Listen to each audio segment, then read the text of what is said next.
Hello students. आज हम NMR spectroscopy में शील्डिंग और डिशील्डिंग इफेक्ट के बारे में समझेंगे। शील्डिंग इफेक्ट क्या होता है और डिशील्डिंग इफेक्ट क्या होता है, ये न्यूक्लियाई के रेडियो फ्रिक्वेंसी और मैग्नेटिक फील्ड पे कैसे इम्पैक्ट करता है, ये हम देखेंगे।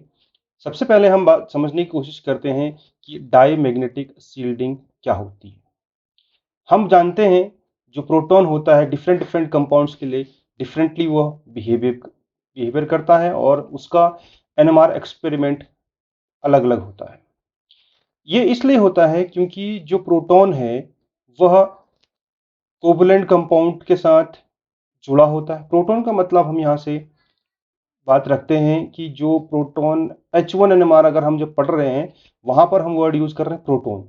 जब प्रोटॉन यानी जो न्यूक्लियाई है जिसको हम स्टडी कर रहे हैं वह कोवलेंट कंपाउंड में जुड़ा हुआ हो या उसके चारों तरफ आयंस हो, तो इन कोवलेंट कंपाउंड के इलेक्ट्रॉन्स और इस आयन की वजह से इसकी जो इफेक्ट है उसके जो डिफरेंट डिफरेंट कंपाउंड के साथ जो उसका मैग्नेटिक फील्ड का जो इम्पैक्ट है वो डिफरेंट डिफरेंट रहेगा। तो प्रोटॉन न्यूक्लियाई के लिए ये जो डिफरेंट जो एनएमआर स्पेक्ट्रम है अलग अलग बिहेव क्यों कर रहा है, क्योंकि उसके इलेक्ट्रॉन का जो इलेक्ट्रॉनिक जो उसका इन्वायरमेंट है वह अलग अलग है। और इसी इसका मतलब क्या फर्क पड़ेगा उसको देख लेते हैं। हम जानते हैं इलेक्ट्रॉन्स जो होते हैं वो चार्ज पार्टिकल्स होते हैं। They move in response to the external magnetic field, यानी जब किसी उस न्यूक्लियस में एक्सटर्नल मैग्नेटिक फील्ड अप्लाई किया जाता है तब वह रिस्पॉन्स करते हैं। दे मूव इन रिस्पॉन्स, वो घूमने लग शुरू हो जाते हैं। So as to generate a secondary field, यानी एक नया मैग्नेटिक फील्ड जनरेट कर लेते हैं और that opposes the much stronger applied field, और उसका वो अपोज करना शुरू करते हैं। तो जो दूसरा फील्ड होता है, दूसरा फील्ड का मतलब यानी जो न्यूक्लियस का जो सेकेंडरी फील्ड है वो न्यूक्लियस से निकलने वाला जो एक्सटर्नल मैग्नेटिक फील्ड है उसके रेस्पेक्ट में कैसा बिहेव करता है उसको समझना ही शील्डिंग है।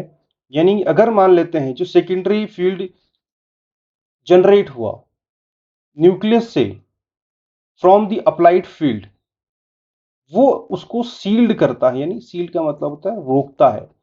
इसका क्या मतलब है, इसको हम पिक्टोरियली अच्छी तरीके से समझ सकते हैं। ये हमारे पास एक न्यूक्लियस दिख रहा है, ये न्यूक्लियस एक मैग्नेटिक फील्ड जनरेट करता है। जब ये मैग्नेटिक फील्ड जनरेट करता है तो क्यों कर रहा है, क्योंकि ये स्पिन करता है, स्पिन कर रहा है और every spin charge particle generates magnetic movement. तो इसके मैग्नेटिक मूवमेंट की डायरेक्शन है, ये डायरेक्शन नीचे की ओर है और जो एक्सटर्नल मैग्नेटिक फील्ड का जो अप्लाइड मैग्नेटिक फील्ड है इसकी डायरेक्शन अपवर्ड डायरेक्शन है। तो इसका मतलब एक मैग्नेटिक फील्ड डाउनवर्ड है और एक मैग्नेटिक फील्ड की डायरेक्शन अपवर्ड है। तो दोनों की एक दूसरे को जो डायरेक्शन है एक दूसरे को अपोज कर रहे हैं। इसका मतलब है एक दूसरे को शील्ड कर रहे हैं। तो इस प्रकार से जो produced magnetic field by nucleus और any spinning atom, any spinning nucleus generated is if opposed by the applied external magnetic field, then it is known as a shielding। तो उसको शील्ड करते हुए कहा जाता है। When an atom is placed in magnetic field, its electron circulates about the direction of the applied magnetic field. This circulation causes a small magnetic field at the nucleus which opposes the externally applied field. अगर ये oppose कर रहा है the magnetic field at the nucleus, the effective field is therefore less than the applied field। अगर वो oppose कर रहा है और वो अपोज करेगा तो कितना कम हो जाएगा, B इज इक्वल टू कितना है, पी नॉट 1 - सिग्मा, और वो एक फ्रैक्शन से कम होता है और वो कितना है उसको एक इंडिकेट किया गया है सिग्मा से। अब मेन बात हम बात कर रहे हैं कि सील्डिंग एंड डिसील्डिंग। अभी हमने ये समझा था जो एक्सटर्नल मैग्नेटिक फील्ड है और जो इंड्यूस्ड और स्पेशली जो जनरेटेड एक्सटर्नल मैग्नेटिक फील्ड है उन दोनों के बीच का जो काउंटर है, अपोजिशन है, वो शील्डिंग है। अब यहाँ पे हम देखते हैं कि इन अ मॉलिक्यूल, कोई भी मॉलिक्यूल हमारे पास है, nucleus is always surrounded by an electron cloud. Definitely Since the electron's magnetic field opposes the external magnetic field, the nucleus is shielded. अगर वो अपोज करता है वो shielded है। तो the full force of the external magnetic field, जो full जितना भी एक्सटर्नल मैग्नेटिक फील्ड का अपोज करता है वो shielded है। तो यहाँ पे इसकी वैल्यूज हम देख सकते हैं, लेकिन थोड़ा सा हम इस पिक्चर से हमें और क्लियर हो जाएंगी स्थिति। With the molecule there are two factor which can increase और डिक्रीज। अब कंडीशन यहाँ पे हम ये समझ लेते हैं कि अगर ये स्पिनिंग न्यूक्लियस है, स्पिनिंग न्यूक्लियस का अगर डायरेक्शन, जो अप्लाइड मैग्नेटिक फील्ड का डायरेक्शन और स्पिनिंग न्यूक्लियस का जो मैग्नेटिक फील्ड का डायरेक्शन है, अगर वह एक दूसरे को अपोज करता है, हाईली अपोज करता है, तो वह क्या होगा, मोर शील्डिंग होगा। अगर वो कम अपोज कर रहा है तो वो होगा लेस शील्डिंग। इसका मतलब है जो इलेक्ट्रॉन डेंसिटी है न्यूक्लियस की चारों तरफ, उसकी वजह से, यानी जो मैग्नेटिक फील्ड जनरेट हो रहा है उसका जो फैक्टर है वो इंक्रीज कर सकता है और डिक्रीज कर सकता है मैग्नेटिक फील्ड को। तो शील्डिंग का मतलब ये है कि जो एक दूसरे को काउंटर करे, अपोज करे मैग्नेटिक फील्ड। ऐसे factor which reduces the electron density are said to be deshielded. जो रिड्यूस करते हैं उनको डिसील्ड कहते हैं। And nucleus, since HF as a nuclear increases, similarly factor which increases the electron density are used to shield the nucleus। तो HF इसमें decrease कर रहा है। तो एक सिंपल सा टर्म से अगर हम इसको देखते हैं, ये अलग डेफिनेशन के अकॉर्डिंग हम इसको समझ रहे हैं। सिंपल डेफिनेशन ये है, अगर एक्सटर्नल मैग्नेटिक फील्ड और produced magnetic field of the nucleus opposes each other or encounter each other, that means it is shielded. If the encounter is very less, or it just enforce the external magnetic field, यानी दोनों की दिशा एक ही अगर रहती है, nucleus का magnetic field और applied magnetic field, तो यह दोनों कंडीशन में हम ये कह सकते हैं इसको कि ये डिसील्डिंग का इफेक्ट है। इससे क्या होगा, पहली बात, इससे मैग्नेटिक फील्ड कम हो जाएगा और इन दोनों की वजह से मैग्नेटिक फील्ड बढ़ जाएगा। इसका प्रभाव पड़ेगा कि रेडियो फ्रीक्वेंसी कम या ज्यादा एब्जॉर्ब होगी। इसको आगे समझते हैं कि अब इसके बाद जो शील्डिंग डिशील्डिंग इफेक्ट है, उसके बाद एनएमआर सिग्नल प्रोड्यूस होता है। और एनएमआर सिग्नल क्यों प्रोड्यूस हो रहा है, क्योंकि जो शील्डिंग थी और जो डिशील्डिंग थी उसकी वजह से आरएफ यानी रेडियो फ्रिक्वेंसी का एब्जॉर्प्शन अलग अलग वैल्यूज पे रहता है, और उसकी वजह से ही नंबर ऑफ सिग्नल्स मिलते हैं हमें अलग अलग मोलिक्यूल्स के लिए। तो नंबर ऑफ सिग्नल्स किसे कहते हैं, जितने की अलग अलग तरीके के जो प्रोटॉन्स होते हैं, जितने अलग अलग तरीके के प्रोटॉन्स होंगे वह उतने सिग्नल देंगे। इसलिए हम इसको बोलते हैं the number of signals shows how many different kinds of protons are present. और इन दो कितने तरीके के प्रोटॉन्स होते हैं, जितने तरीके के होंगे उतने तरीके का सिग्नल प्रोड्यूस होगा। The location of the signal shows how shielded और डिसील्डेड प्रोटॉन इज।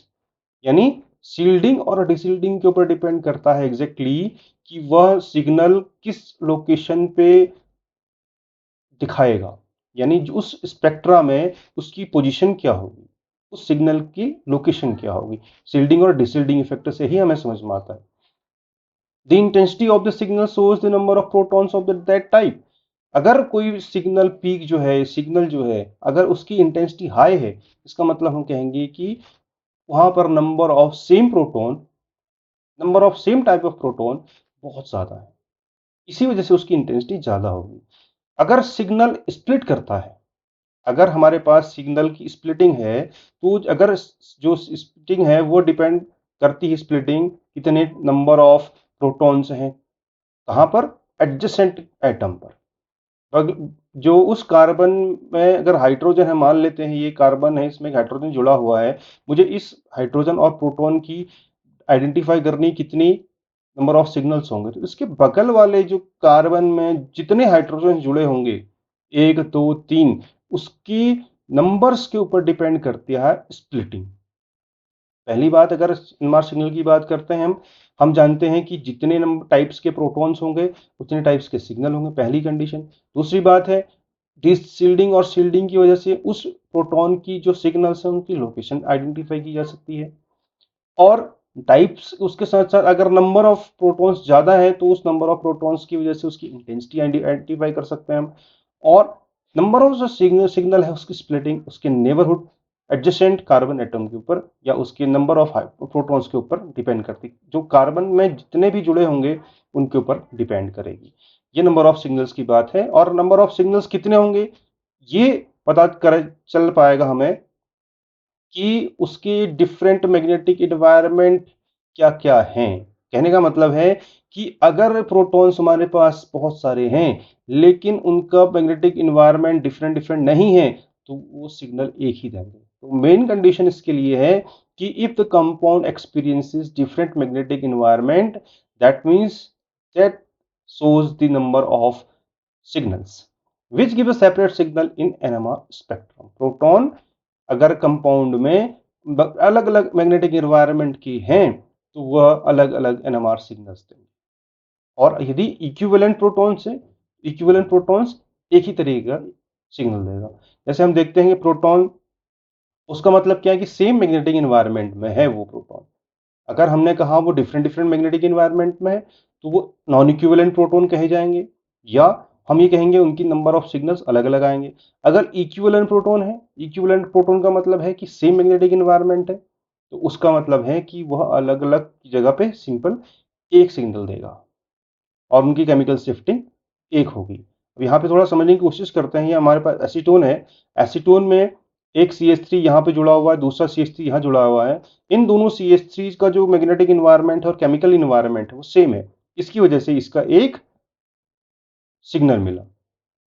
यहाँ पर हमारे पास जो ये जो एग्जाम्पल है जिसमें तीन तरीके के टाइप्स के हमारे हर जगह हाइड्रोजन दिख रहा है, एक हाइड्रोजन यहाँ दिख रहा है, एक यहाँ पे दिख रहा है हाइड्रोजन, एक यहाँ पे दिख रहा है। और तीनों हाइड्रोजन्स के यानी तीनों प्रोटॉन्स के अलग अलग केमिकल और मैग्नेटिक इन्वायरमेंट है, इसलिए इनकी जो पीक्स आई हैं वो हमें अलग अलग मिल रही हैं, तीन पीक्स मिल रही हैं। यानी जितने टाइप्स के प्रोटॉन्स होंगे उतने टाइप्स की पीक होंगी। यानी अगर ये नॉन इक्विवेलेंट हैं तो जितने नॉन इक्विवेलेंट प्रोटॉन्स हैं उतनी ही नॉन इक्विवेलेंट कंडीशन के बाद पीक्स आएंगे, नंबर ऑफ सिग्नल्स आएंगे। जितने यहाँ पे एक टाइप के प्रोटॉन्स थे, यहाँ पे तीन टाइप के प्रोटॉन थे, तो जितने टाइप के प्रोटॉन्स होंगे उतने ही सिग्नल्स मिलेंगे। थोड़ा सा हम केमिकल शिफ्टिंग में इलेक्ट्रोनेगेटिविटी का फैक्टर समझ लेते हैं कि इलेक्ट्रोनेगेटिविटी का क्या इन्फ्लुएंस रहता है। हम जानते हैं जब किसी भी जो न्यूक्लियस के चारों तरफ इलेक्ट्रॉन्स होते हैं उसका उसकी शील्डिंग और डिशील्डिंग पे इफेक्ट पड़ेगा। तो इसका सबसे अच्छा एग्जांपल है हमारे पास कि इलेक्ट्रोनेगेटिविटी कोई भी अगर एटम जुड़ा हुआ हो प्रोटॉन के आसपास, क्योंकि हम बात कर रहे हैं प्रोटॉन की, तो उसकी एफिनिटी, इलेक्ट्रॉन की जो एफिनिटी यानी इलेक्ट्रोनेगेटिव, पहले समझने कहते किसे हैं कि वो इलेक्ट्रॉन को अपनी ओर खींचने की जो एफिनिटी है, क्षमता है, वो उसकी इलेक्ट्रोनेगेटिविटी। जितनी अधिक इलेक्ट्रोनेगेटिविटी होगी उतनी अधिक एफिनिटी होगी। तो हमारे पास एक केस है कि एक बार एक कंडीशन है, दो कंडीशन हमारे पास है। एक कंडीशन में प्रोटॉन जो है वह कार्बन के साथ जुड़ा हुआ है, दूसरी कंडीशन है कि प्रोटॉन ऑक्सीजन के साथ जुड़ा हुआ है। अब यहाँ पे हमें देखने की बात है कार्बन ऑक्सीजन से लेस इलेक्ट्रोनेगेटिव है, तो यहाँ पे हम देखेंगे एक बार पहली कंडीशन में कार्बन हाइड्रोजन के साथ जुड़ा हुआ है, दूसरी कंडीशन में तो हाइड्रोजन ऑक्सीजन के साथ जुड़ा हुआ है। हाइड्रोजन के अलग अलग एटम के साथ जुड़ने से क्या चेंजेस आएंगे वो देखेंगे। कार्बन लेस इलेक्ट्रोनेगेटिव है, ऑक्सीजन हाई इलेक्ट्रोनेगेटिव है। तो what will happen, oxygen will try to withdraw its electron from the hydrogen atom, यानी कोवेलेंट बॉन्ड में से इलेक्ट्रॉन को अपनी ओर खींचने की क्षमता ऑक्सीजन में ज्यादा होगी in comparison to the carbon atom.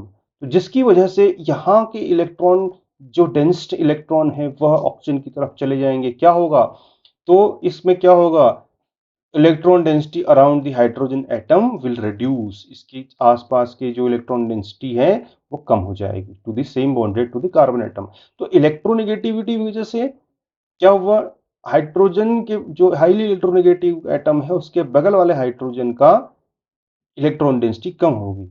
तो hydrogen has a lower electron density surrounding it, therefore less shielded. तो इसका रिजल्टेंट क्या होगा कि ये जो हाइड्रोजन है, ये हाइड्रोजन लेस शील्डेड होगा कंपेरेटिव टू दिस हाइड्रोजन। यानी शील्डिंग का इफेक्ट की हम बात करते हैं, इलेक्ट्रॉन डेंसिटीज के चारों तरफ उस प्रोटॉन को, उस न्यूक्लियस को कम शील्ड करेगी।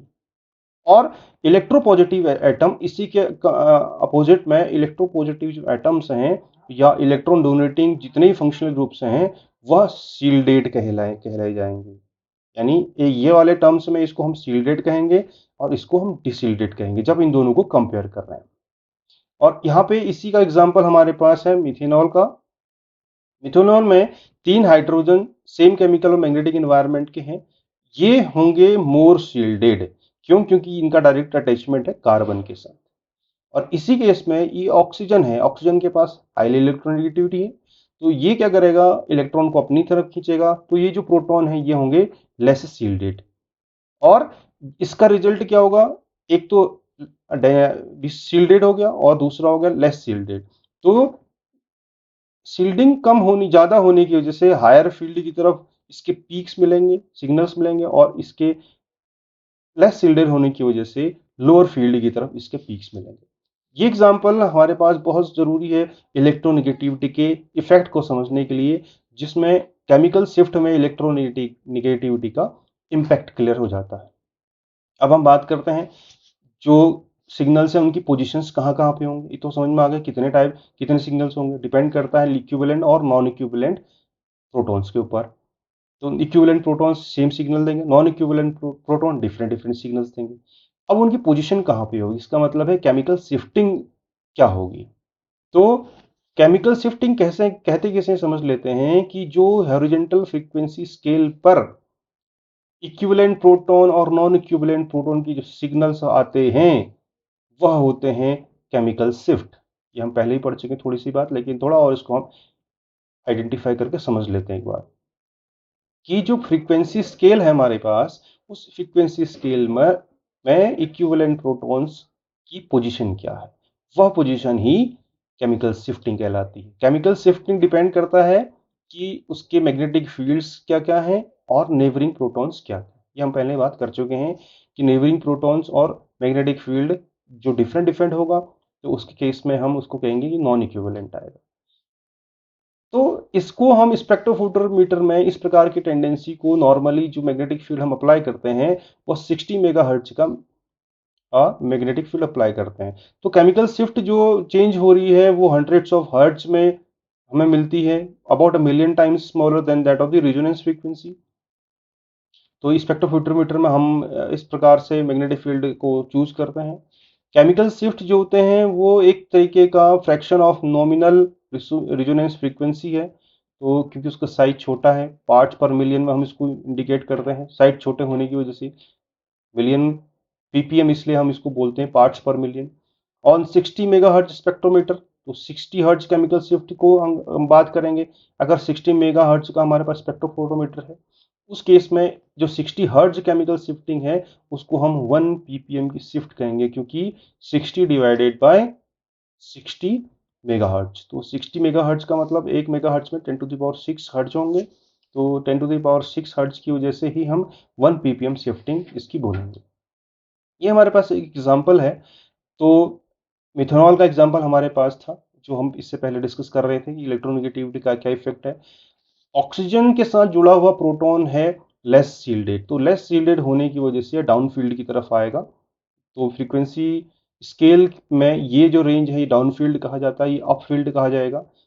और ये 3 प्रोटॉन्स जो हैं ये लेस शील्डेड, ये हाईली शील्डेड हैं, क्योंकि यहाँ पे कार्बन इलेक्ट्रॉन निकाल नहीं पा रहा है इनके। तो हाई शील्डेड होने की वजह से इसका जो सिग्नल मिले हैं हमें, ये अप फील्ड की तरफ मिला है सिग्नल, और ये है लो फील्ड की तरफ मिला है, यानी डिशील्डेड रीजन ये है और ये है हाईली शील्डेड रीजन। तो एक सिंपल सा कंसेप्ट है कि किस प्रकार से जो पोजीशन है सिग्नल की वो मिलती है, और उसके लिए बहुत सारे फैक्टर काम करते हैं, जिसमें कि हमने कहा electronegativity plays an important role है। तो मैग्नेटिक फील्ड इस तरफ बढ़ रहा है, तो हमारे पास तीनों कंडीशन है। ये एक स्केल है, इसको थोड़ा और आगे हम समझ लेते हैं, केमिकल शिफ्ट को थोड़ा और हम समझ लें। तो इसको हम डेल्टा भी कहते हैं, पार्ट्स पर मिलियन हमने बात कही इसको। तो 60 मेगाहर्ट्ज, 100 मेगाहर्ट्ज, 300 मेगाहर्ट्ज के लिए अलग अलग वैल्यू ना होकर सेम वैल्यू रहती है। और टाउ की वैल्यू अगर हम डेल्टा और टाउ को कंपेरिजन करें, tau is basically equal to 10 minus delta. ये हमारे पास एक फ्रीक्वेंसी स्केल है, यानी इसको हम कहते हैं स्पेक्ट्रोफोटोमीटर स्पेक्ट्रा, और वो किस प्रकार से है देखने को मिल रहा है हमारे। और ये एक रेफरेंस कंपाउंड है जिसको हम टेट्रामिथाइलसिलेन कहते हैं, रेफरेंस कंपाउंड का पीक है, और उसी रेफरेंस कंपाउंड के पीक के रेस्पेक्ट में हम बाकी कंपाउंड को आइडेंटिफाई करते हैं, समझते हैं, देखते हैं। तो शील्डिंग डिशील्डिंग के इफेक्ट की वजह से ही इसकी जो प्रोटॉन्स की जो पीक है वो हमें मिलती हैं। कार्बन के साथ हाइड्रोजन जुड़ा हुआ है, ये फील्ड इसका पीक इस पोजीशन पे मिलेगी। कार्बन के साथ जुड़ा है लेकिन इसके बगल में नाइट्रोजन जुड़ा हुआ है, तो ये पीक थोड़ा सा इधर आ गई। तो डिफरेंट डिफरेंट कंडीशन पे, डिफरेंट डिफरेंट स्टेट पे हमें अलग अलग पीक मिलती हैं। तो उसको स्टडी करना ही एनएमआर स्पेक्ट्रा का मेन एप्लीकेशन है, और उसी के बेसिस पे हम उस स्ट्रक्चर का इलुसिडेशन कर सकते हैं। अब देखिए, ये जो फील्ड है, हमने अभी थोड़ी देर पहले हमने बात कही कि ये जो फील्ड था, ये फील्ड है शील्डेड वाला रीजन और अप फील्ड है। इसके बाद है डिशील्डेड यानी डाउन फील्ड। डाउन फील्ड और डिशील्डेड दो रीजन है फ्रीक्वेंसी स्केल के। अब हम बात करते हैं टेट्रामिथाइलसिलेन। टेट्रामिथाइलसिलेन को हम रेफरेंस कंपाउंड की तरह लेते हैं। इसके हम देखते हैं सिलिकॉन की चारों तरफ 4 CH3 ग्रुप जुड़े हुए हैं, इसलिए टेट्रा इसको बोल रहे हैं, टेट्रा मिथाइल, और SI की वजह से इसको सिलेन हम नाम दे रहे हैं। एनएमआर स्पेक्ट्रोस्कोपी में ये एज ए स्टैंडर्ड कंपाउंड लिया जाता है, इसलिए इसको TMS शॉर्ट फॉर्म में बोलते हैं, टेट्रामिथाइलसिलेन है। Chemical shift is very precise metric of the chemical environment around a nucleus. यहाँ पे देख रहे हैं हम कि CH3 4 CH3 सिलिकॉन को घेरे हुए हैं, तो इसकी जो केमिकल एनवायरनमेंट है वो एक प्रिसाइज मैट्रिक है, जिसको हम देखते हैं न्यूक्लियस के चारों तरफ सेम है। तो इसको TMS को जो सैंपल आइडेंटिफाई करना होता है उसमें ऐड कर देते हैं, तो TMS की एक पीक मिलती है और बाकी पीक्स मिलती हैं सैंपल्स की। Silicon is less electronegative than carbon. हम जानते हैं सिलिकॉन की इलेक्ट्रोनेगेटिविटी कार्बन से कम है। तो TMS protons are highly shielded. जो इसके CH3 प्रोटॉन्स हैं, यानी कार्बन के जो बगल में CH3 जुड़े हुए हैं, ये बहुत ज़्यादा सील्डेड होते हैं। तो इस केस में इसकी जो इतनी ज़्यादा सील्डिंग हो रही है, तो उसी सील्डिंग की वजह से इसका सिग्नल हम 0 पे काउंट करते हैं। Organic proton observe downfield of the TMS signal. जितने भी हमारे पास बाकी रेस्ट प्रोटॉन्स होते हैं, वो इसके बाद डाउनफील्ड की तरफ एब्जॉर्ब करते हैं फ्रीक्वेंसी स्केल के लेफ्ट साइड पे। लोकेशन ऑफ सिग्नल की हम बात करें तो हम देख रहे हैं अलग अलग केस में अलग अलग लोकेशन होता है। ये हमारे पास एक एक करके हम कंपेयर कर रहे हैं। यहाँ पर हमने देखा कि मीथेन है, मीथेन के बाद हमारे पास क्लोरीन जुड़ गया, इलेक्ट्रोनेगेटिव एटम। यहाँ पे 2 क्लोरीन जुड़ गया, यहाँ पे 3 क्लोरीन जुड़ गए। तो जैसे ही जैसे क्लोरीन जुड़ रहे हैं, तो शील्डिंग से ये कहाँ की तरफ मूव कर रहा है, डिशील्डिंग की तरफ मूव कर रहा है। तो शील्डिंग के केस में क्या होगा, ये just near to the TMS के नज़दीक है। जैसे जैसे शील्डिंग बढ़ेगी, सॉरी घटेगी, घटने के साथ साथ इसकी डेल की वैल्यू भी बढ़ती जाएगी। एक क्लोरीन के केस में लगभग हमने देखा कि 2.8 ppm का इंक्रीमेंट आ रहा है। 2.8, 2.3, 1.9 के ppm का इंक्रीमेंट आ रहा है एक क्लोरीन को ऐड करने पर। तो ये TMS के अलोंग पैरेलली ये वैल्यूज जो हमें मिल रही है TMS से के डिस्टेंस पे मिल रही हैं। यानी 0.2 का मतलब है ये TMS की जो सिग्नल है उससे डिस्टेंस को इंडिकेट कर रहा है। मोर इलेक्ट्रोनेगेटिव एटम होगा तो क्या होगा, मोर और लार्जर शिफ्ट वैल्यूज मिलेंगी। Effect decreases with the distance. जैसे जैसे डिस्टेंस बढ़ते जाती है वैसे वैसे इफेक्ट कम होगा। Additional electronegative atom cause increase in chemical shift. जैसे जैसे यहाँ पे एडिशनली हमें देखा कि क्लोरीन जुड़ता ही गया, तो उसकी वजह से केमिकल शिफ्ट में इंक्रीमेंट आया। तो इसके बाद हम बात करते हैं प्रोटॉन केमिकल शिफ्ट में। जो अलग अलग कंपाउंड्स हैं, अलग अलग टाइप्स के प्रोटॉन्स हैं, उसका एक चार्ट हमारे सामने है। ये चार्ट हम देख रहे हैं टाइप्स ऑफ प्रोटॉन में। सबसे पहले हमारे पास है 0, जिसकी वैल्यू काउंट करते हैं, जिसको हम रेफरेंस कंपाउंड मानते हैं, TMS मिथाइल 0.9। उसके बाद मिथाइल का जो दो सब्सटीट्यूशन है 1.3, 3 सब्सटीट्यूशन में 1.4। अगर इसमें विनाइल का सब्सटीट्यूशन, अलाइल का सब्सटीट्यूशन आ जाता है 1.7, इलेक्ट्रोनेगेटिव ग्रुप जुड़ जाता है तो 2.1, बेंजीन रिंग जुड़ जाती है 2.3, और CH3 group triple bond alkyne group जुड़ जाता है तो 2.4। तो आयन ग्रुप जुड़ने पर इसमें क्या हो रहा है, 2.4 की वैल्यू यानी 0.1 का डिफरेंस इसमें बेंजीन रिंग से जुड़ने के रिस्पेक्ट में मिल रहा है। तो इसी तरीके से ऑक्सीजन के साथ जुड़ते ही इसकी वैल्यू डिसिल्डिंग की तरफ आ गई, और इस ये प्रकार ये हमारे पास हमारे अलग अलग प्रोटॉन की अलग अलग पीक, बेंजीन रिंग की जो पीक होगी, बेंजीन रिंग के साथ अगर हाइड्रोजन डायरेक्टली जुड़ा हुआ है तो उसकी जो पीपीएम वैल्यू मिलेगी हमें लगभग 6.5 से लेके 8 के अराउंड। और प्रोटॉन यहाँ पे जुड़ा हुआ है C double bond ketonic group के साथ, तो 9 से 10 कि यहाँ पे क्या होगा, जो ये प्रोटॉन है ये प्रोटॉन डिसिल्डेड होगा, शिल्डेड नहीं होगा। तो ब्रोमीन आयोडीन इसके साथ इलेक्ट्रोनेगेटिव ग्रुप जुड़ रहे हैं, इलेक्ट्रोनेगेटिव ग्रुप जुड़ेंगे तो डिसिल्डिंग लेके जाएगा, जो जितना हाईली इलेक्ट्रोनेगेटिव ग्रुप होगा उसका रेंज वो मिलेगा हमें, उसी अकॉर्डिंगली मिलेगा। तो NH2R OH ए OH H की जो प्रोटॉन की जो केमिकल शिफ्ट है अलग अलग कंपाउंड पे अलग अलग मिलेगी।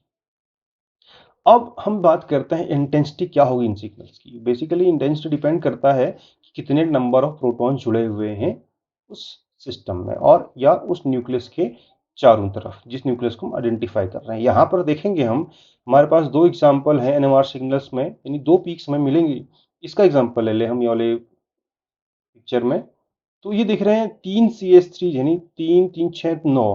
अगर इन तीनों की जो अगर chemical environment magnetic environment same है तो एक पीक मिलेगी, ठीक है। लेकिन 9 प्रोटॉन होने की वजह से इसकी पीक जो इंटेंस है वो काफी ज्यादा मिली। ये जो इंटेंसिटी का मतलब इसकी जो हाइट है उसकी हम बात कर रहे हैं, उतना इंटेंस, उतने साफ, उतने क्लियर, जितने अधिक प्रोटॉन हो गए। यहाँ पे प्रोटॉन्स 9 है, तो 9 प्रोटॉन के रेस्पेक्ट में इसकी जो पीक है वो काफी हाई मिल रही है। इसी तरीके से यहाँ पे दो हाइड्रोजन्स हैं, तो दो हाइड्रोजन्स का मतलब है दो हाइड्रोजन्स या तीन हाइड्रोजन्स हैं इसमें जुड़े हुए, तो तीन हाइड्रोजन्स के लिए और 9 हाइड्रोजन के बीच का ये पीक का डिफरेंस है, यानी जितने ज़्यादा नंबर ऑफ हाइड्रोजन्स होंगे उतनी इंटेंस पीक होगी। इंटीग्रेशन की बात करते हैं, तो जब मॉलिक्यूलर फॉर्मूला हमें पता है तो each integral rise can be assign to particular number of hydrogens. ये हमारे पास है कि इसमें हम आइडेंटिफाई कर सकते हैं कि कितना इंटीग्रल राइज होगा। Each integral rise can be assign to a particular number of hydrogens. तो जो जो हाइड्रोजन्स हैं उसके लिए हम वो हाइट आइडेंटिफाई असाइन कर सकते हैं। यहाँ पे देखिए, पहली बात तो हमें आइडेंटिफाई करना है कितने टाइप के प्रोटॉन्स हैं। तो प्रोटॉन्स हमने देखा कि इन दोनों का chemical environment magnetic environment same है, दोनों सेम प्रोटॉन्स हैं ये दोनों। और ये अलग से एक अलग इन्वायरमेंट में है ये प्रोटॉन, ये इसका अलग इन्वायरमेंट है। इस OH का प्रोटॉन अलग है, CH2 के साथ प्रोटॉन अलग है। तो हर प्रोटॉन में अलग अलग इलेक्ट्रोनेगेटिव एटम और अलग अलग इन्वायरमेंट देखने को मिल रहा है।